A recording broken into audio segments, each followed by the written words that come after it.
Bismillahirrahmanirrahim. Alhamdulillahi ala ihsanih wa syukrullahu ala taufiqih wa amtinanih.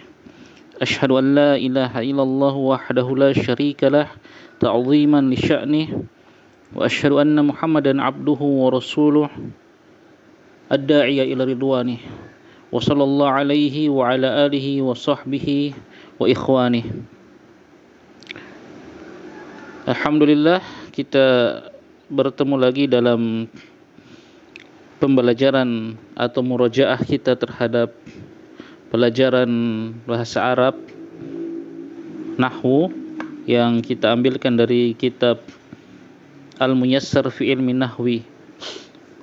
Insyaallah kita akan lanjutkan lagi murajaahnya. Sekarang kita lanjut pada halaman yang kedua.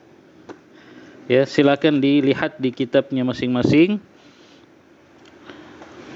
Dan saya harap untuk murajaah ini kita benar-benar menyimak dari awal sampai akhir. Ya, agar ya kita bisa ya mendapati manfaatnya. Ya. Kita masuk langsung pada halaman yang kedua.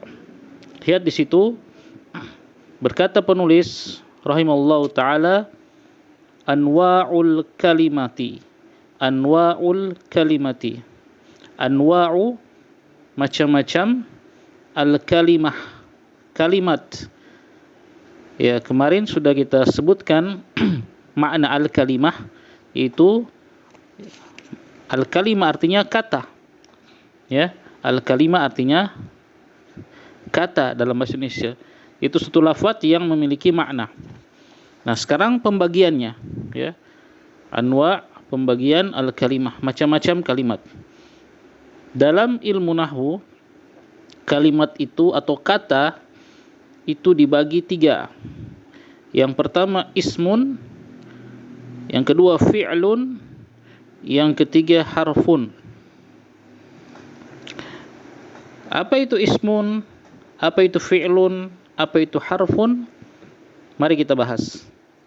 Yang pertama al-ismu. Al-ismu. Ya, ini jenis kata yang pertama dalam bahasa Arab, al-ismu. Kita baca definisinya. Al-ismu huwa kalimatun dallat ala ma'nan wa lam tuqtaron bizamanin.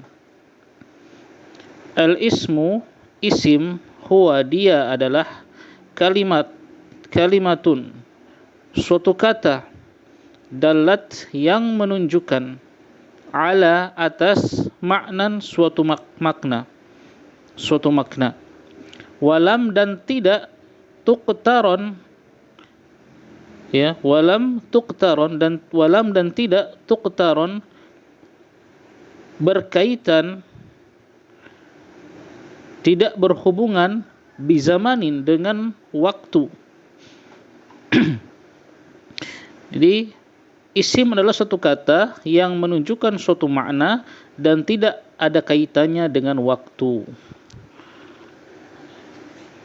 Jadi kalau dalam bahasa Indonesia, isim ini mungkin sederhananya adalah kata benda. Kata benda. Ya. Kalau kita belajar dulu bahasa Indonesia, kata benda itu kan macam-macam. Ada kata benda yang ya memang bendanya ada, seperti kursi, meja, ya. Itu bendanya hissi, ya, kelihatan, bisa kita sentuh. Ada yang kata benda yang abstrak, ya, seperti contohnya berani. Nah, itu kan kata benda juga tapi abstrak, ya. Kalau tidak salah seperti itu dalam bahasa Indonesia. Nah, isim, ya, kalau kita sederhanakan itu adalah kata benda. Nah, mislu contoh. Muhammadun, Muhammad. Ya, ini nama orang Muhammad. Dia memiliki makna, ya. Nama seorang bernama Muhammad. Dan dia tidak ada kaitannya dengan waktu, ya. Tidak ada kaitan dengan waktu. Ya, Muhammad. Ustadzun, ustadz. Ini kata termasuk isim dalam bahasa Arab. Tidak ada kaitannya dengan waktu. Ya, ustadz, ustadz. Kemudian tilmizun, ya, pelajar. Khailun, apa? Kuda. Kalbun, anjing. Qittun, kucing. Daftarun, buku. Ya. Mirsamun ini apa? Saya lupa. Ya. Penggaris kalau tidak salah. Tobashirun. Apa itu? Kemudian syamsun, matahari. Qamarun, bulan. Ashjarun, pepohonan. Ini. Nah, ini contoh-contoh dari isim, ya. Kata-kata yang memiliki makna tapi nggak ada kaitannya dengan waktu. Kalau kita sederhanakan, artinya kata benda. Begitu. Kemudian pembahasan selanjutnya di bawahnya alamatul ismi hiya. Alamat itu adalah artinya tanda-tanda. Alamat jamak dari alamah, ya, tanda-tanda. Al-ismi, isim. Jadi tanda-tanda isim. Hiya, dia adalah. Jadi isim ini punya tanda-tanda, punya ciri khas. Kalau suatu kata memiliki salah satu dari tanda-tanda yang akan disebutkan di bawah ini, berarti menunjukkan kata tersebut termasuk isim. Berarti kata tersebut termasuk apa? Isim. Cukup ada satu tanda saja padanya, maka dia sudah bisa kita pastikan dia adalah isim.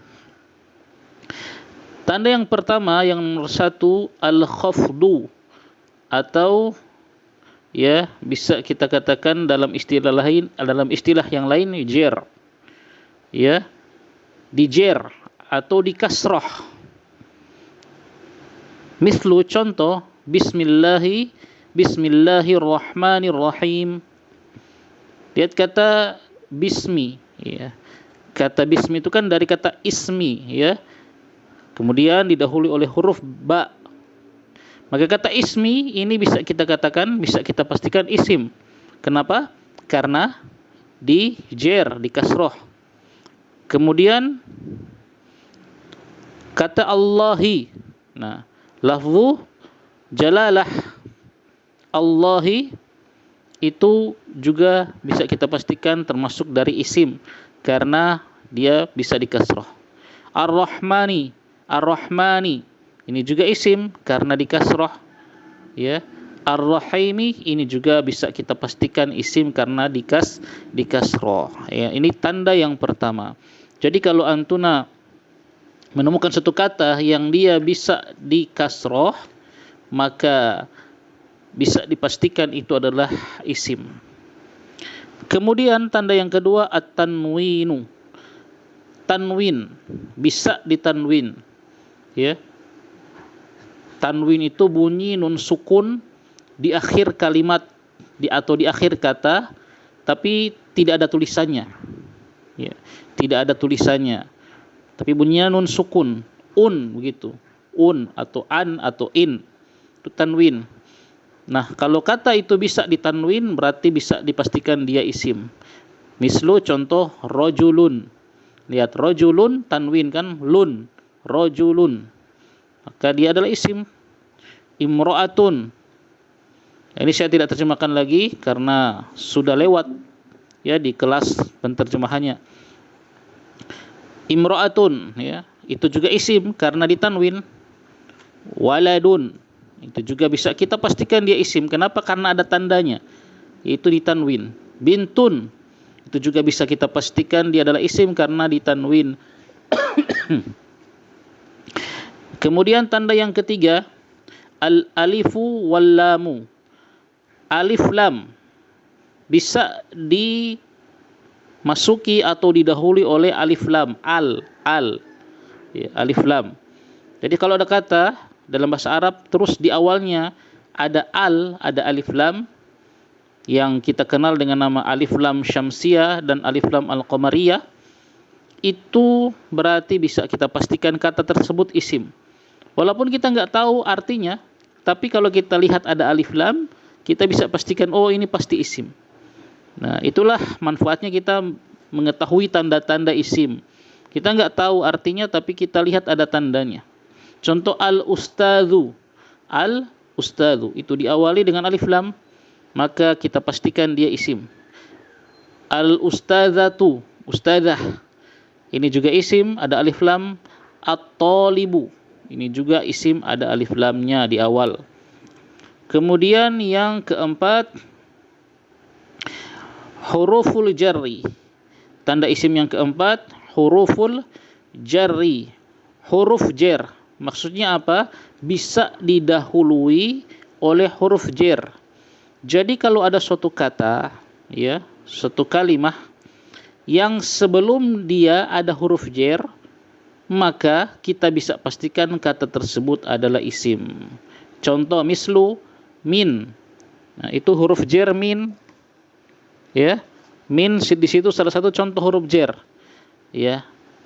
Dia mendahului kata Allah, minallahi. Minallahi itu kan asalnya min Allahi. Kalau dibaca sambung jadilah minallahi. Nah, Allahi ini bisa kita pastikan isim. Kenapa? Karena didahului huruf, ada dua tandanya di situ. Pertama ada min, didahului huruf jar, kemudian dikasroh Allahi. Nah itu. Contoh yang lain, fil baiti. Fi huruf jar. Al baiti bisa kita pastikan adalah isim karena dia didahului huruf jar fi. Fil baiti. Nah, kata al baiti ini ada 3 tanda sekaligus terkumpul padanya.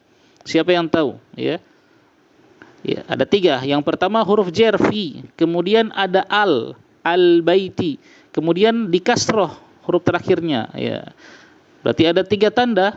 Nah ini. Contoh lain, ilal masjidi. Nah itu juga. Al masjidi ada 3 tanda juga. Huruf jar di awal, di ila itu huruf jar, didahului huruf jar ila, ada alif lam al, ya itu tanda yang ketiga tadi. Kemudian di kasroh al masjidi, ya itu tanda yang pertama. Jadi terkumpul padanya 3 tanda sekaligus. Kemudian contoh terakhir alal kursiyi, di atas kursi.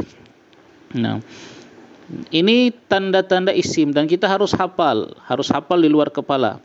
Sehingga kalau kita mendapati suatu kata, suatu al-kalimah di dalam Al-Quran atau ke hadis, kemudian kita lihat ada salah satu saja dari 4 tanda ini, walaupun kita nggak paham arti dari kata tersebut, tapi kita bisa pastikan kata tersebut termasuk isim, ya, termasuk isim, ya, bisa dipahami ya, insyaallah. Ya. Ini perinciannya sudah kita jelaskan di kelas secara lebih rinci. Ini karena ini ceritanya hanya kita sambil kita murojaah saja. Kemudian huruf jar. Lihat di halaman berikut. Wa huruful jarri hiya, dan huruf al-jarri, jar dia adalah, ya, macam-macamnya, contoh-contohnya huruf jar itu beliau sebutkan di sini. Huruf jar itu banyak, ya. Di sini hanya sebagian contoh, ya. Hurufu itu jamak dari harfu, ya. Harfun sebuah huruf, hurufu banyak huruf. Nah, jadi huruf al-jarri, jar. Kenapa huruf-huruf ini disebut huruf jar? Karena dia membuat isim yang terletak setelah dia itu jar. Ya. Insyaallah istilah jar ini akan lebih kita pahami ketika sudah masuk bab i'rab insyaallah. Yang penting di sini kita pahami dulu atau kita hafalkan dulu macam-macam huruf jar. Di antara macam-macam huruf jar di sini adalah min. Minan nas contohnya. Minan nas. Berarti an-nas isim karena huruf jar. Kemudian ila suqi. Anin nabiyyi. Lihat, kata-kata setelah huruf jar ini semuanya kasroh, semuanya jar, di kasroh. Alal maktabi. Fil baiti. Lihat, semuanya kasroh. Jadi huruf jar ini membuat kata setelahnya jar. Makanya disebut huruf jar. Dan jar itu tanda utamanya adalah kasroh. Rubba rubba rajulin karimin. Nah, lihat rajulinnya kasrah. Al-ba'u, huruf ba yang dikasrah, ya, bil qalami, bil mirsami, seperti tadi bismillahi, ya. Al-ba'u itu maksudnya huruf ba yang dikasrah, huruf jar. Al-kafu, huruf kaf yang di fathah, kal asadi, ya, kal asadi, kal qamari. Al-lamu, yang lam, huruf lam yang di kasrah, lillahi, li rasulillahi. Nah, ini macam-macam huruf jar. Terjemahannya, ya, masih ingat kan? Atau kita baca lagi terjemahannya. Mungkin kemarin ada yang ketinggalan. Minan nas, dari manusia atau di antara manusia. Ila suqi, ke pasar. Anin nabiyyi, dari nabi sallallahu alaihi wasallam. Alal maktabi, di atas meja. Fil baiti, di dalam rumah. Rubba rajulin karimin, rubba itu apa, banyak laki-laki yang mulia. Bil qalami, dengan pulpen, au bil mirsami, dengan mirsam apa? Pensil atau apa ya? Saya lupa mirsam, cari lagi. Al kafu, kal asadi, ya, seperti singa. Kal qamari, seperti rembulan. Lillahi, milik Allah, li rasulillahi, milik Rasulullah, ya, atau lillahi, bagi Allah, li rasulillahi, bagi Rasulullah sallallahu alaihi wasallam. Nah, ini macam-macam huruf jar. Ada banyak lagi huruf jar. Ini cuma contoh saja, ya, contoh. Demikian, ya, murojaah ringkas kita kali ini, ya. Dan saya harap benar-benar, ya, dipahami, mengerti dan dihafalkan, ya, dihafalkan. Karena ilmu itu ada dua, dipahami dan dihafalkan. Dipahami dan dihafal. Walaupun kita paham, kalau tidak hafal, ya, bagaimana kita akan tahu tanda-tanda isim itu misalnya? Kita akan, ya, tahu, harus kita hafal. Demikian, ya, kita akhiri, ya. Assalamualaikum warahmatullahi wabarakatuh.